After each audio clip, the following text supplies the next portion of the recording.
అత్తయ్య, మరి మా ఫ్రెండ్ బర్త్డే పార్టీ ఉంది, వెళ్ళ గంటలో వచ్చేస్తానే. అవునా, సర్లే అమ్మా వెళ్ళరా. థ్యాంక్ యూ అత్తయ్య. మా అమ్మ అంత ఈజీగా ఒప్పుకోదే. సర్లే చూద్దాం.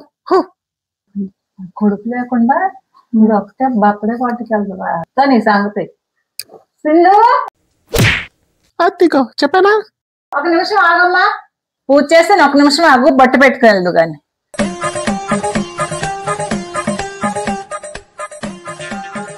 చేతులేంటి బోడుకున్నాయి, గాజులేయి.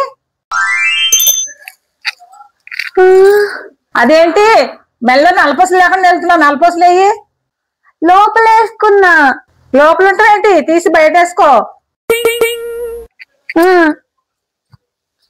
చాలా ఇప్పుడు బాగుంది, వెళ్ళు. ఇంటిలాగా. అయ్యో అత్తయ్య, మర్చిపోయాను. ఈ రోజు డేట్ 17. మా ఫ్రెండ్ బర్త్డే 18 కి. రేపొద్దున ఈ రోజు అనుకున్నా, బర్త్డే క్యాన్సిల్. ఇప్పుడు తిక్కు కుదిరింది దీనికి అనుకున్నట్టే అయింది.